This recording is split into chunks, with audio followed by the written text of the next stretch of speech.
What's up, YouTube? Today's video, I'm gonna be telling y'all how I almost quit my job as a sterile processing technician. Y'all may know me for my sterile processing videos. Y'all been going crazy on the sterile processing videos. If y'all run this video up right here, give me 100 likes and I'll keep on banging y'all with content. Give me the 10,000 subscribers and I'll keep on hitting y'all with sterile processing content. Let me know, because I see y'all really like the sterile processing content videos.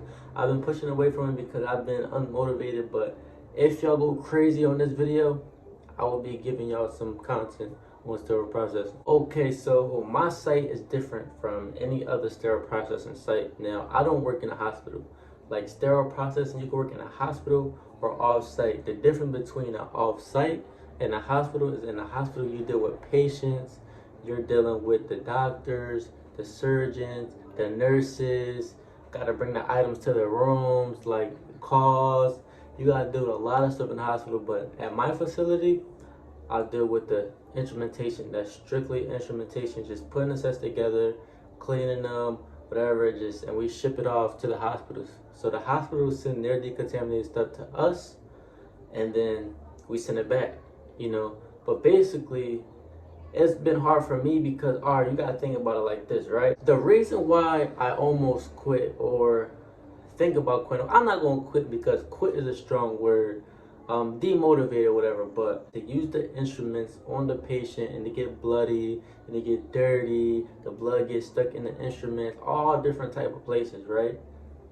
And then the surgical technician supposed to clean them off, clean it real good, but sometimes the surgical technicians do not clean the instruments good.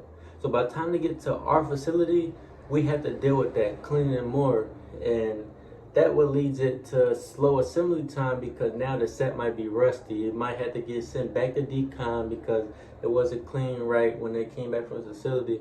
So I just feel like at my job is different because, okay, first the instruments go on the patient, secondly, then it goes to the surgical technician, then they ship it on a truck, and then the people from the truck give it to us. And you gotta think about it, the instruments are bloody. The instruments are bloody and it's caked up. So you gotta think about it like this. All that blood is sitting there. It's gonna be harder for us to clean it because all the instruments are just caked up with blood and everything. Now it's hard. We gotta really scrub the instruments, really clean it. Like, it's harder for us to clean because the instrument's been caked up and sitting for so long on the truck. But versus when you work in a hospital, the sets just come straight to you from the surgical technicians or from the surgeons. It comes straight to you, and it's easier to hit that blood off with your power washer. So now you gotta think about this. If it's a problem in decon cleaning the sets because the surgical technicians didn't do their job, now in assembly it's harder for us to put the sets together because we might have to send it back to decon, or the sets are just mega rusty from it sitting all day. The managers in the facility, they worry about your numbers. At the end of the day, it's a business. Yeah, we want our trays quality, we want our trays good, we want our trays as clean as possible. But if you don't have your numbers up, if you don't have your productivity up, that means how many sets you do per hour, stuff like that. They worry about you, they're gonna get on you, So you gotta keep your productivity up, but it's hard. Like, it varies. Some people do 30 sets even though they be still rusty. I don't know how they do it.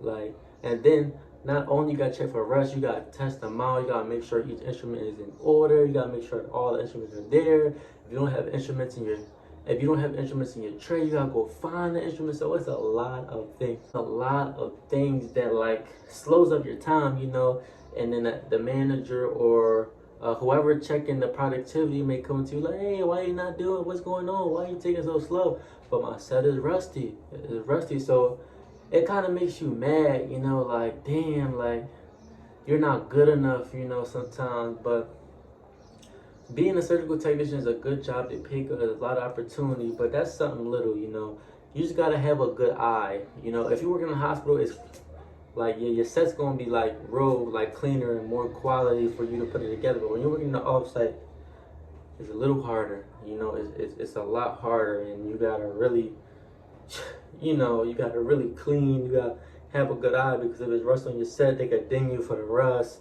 It's like, you never know. You gotta look, all the rust could be inside. Like, you gotta, like, it's so much. It's not just putting the set together. Like people say, oh, surgical technician, sterile processing, you just clean the instruments. No, it's way more than that. You gotta do paperwork for steam. You and decon, got staying up all day, But it's good though. Like that's just something little. Like I said, you get over it. Once you master, get a flow, you get a rhythm. It's easy. The job is the easiest job in the world, I think. I don't know. To me, it's the easiest job in the world, but things get tedious. And once it gets tedious, things gotta change. Some change gotta happen to better our job and make it easier for us. I don't want to demotivate nobody, scare nobody, but that's just real stuff. That's just my facility. My facility. But if you travel somewhere else, it might be something better. Like I plan to travel in 5 to 6 months, so stay tuned. Like 5 to 6 months, I want to go to New York. Wherever they send me, accept me, or whatever group they put me in, I'll take opportunity. But I want to go to New York, Atlanta, or something like. Because if you watch my videos, I just don't do sterile processing videos. Like I do like entertaining stuff, like comedy stuff and reactions and vlogs and stuff like that. So this is a stepping stone. Like sterile processing is a stepping stone for your career. Like you got a clothing line, you want to invest, stuff like that. So yeah, like if y'all obviously see all the other content I be doing, but I see y'all like the sterile processing videos more. So I'm gonna keep hitting y'all with this. If y'all show me love on this, like I said, if y'all show me love on this, I'll keep giving y'all the sterile processing videos. So like, comment, subscribe, turn on notifications. But that's the main thing. It's just like the rust, man. The rust just be getting me, man. The rust so annoying. Like your whole set could be rusty. Like it could be like a 132 instrument set, and that's gonna boost your numbers. But now you gotta send it back to decon because of rust. And you're like, damn, why your numbers not up? But damn, why the set's so rusty? I don't know, but. Yeah, like I said, it's a good job. It's a great job. Don't let me scare you away from it. It's a good job. I'm just telling you the real ins out. Tell me how it is at your facility. But like, comment, subscribe, turn on notifications, and I'm not saying I'm gonna quit. I'm not saying I'm gonna quit because it's a good job. I went to school for it. It's not a waste of time at all. But and another thing is, I work overnight, so the overnight shift is hard. Like if you know, you know, like.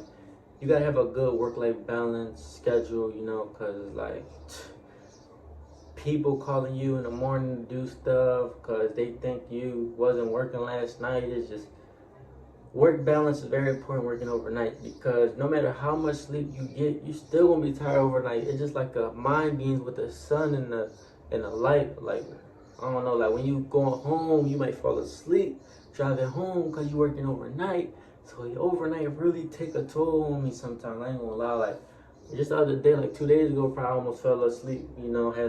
I didn't pull over. I made it home, but sometimes I may have to pull over, go to sleep. I fall asleep at the red light, car beeping at me. So it's like I definitely want to get away from this night shift. But the only reason why I work a night shift is because they pay me the most. Start entry is I think like 23 something. And then you get a 10% differential working second shift and a 15% differential working third shift. So I make a good amount of money. Now, you don't really make a lot of money working at earlier shifts, in Philly.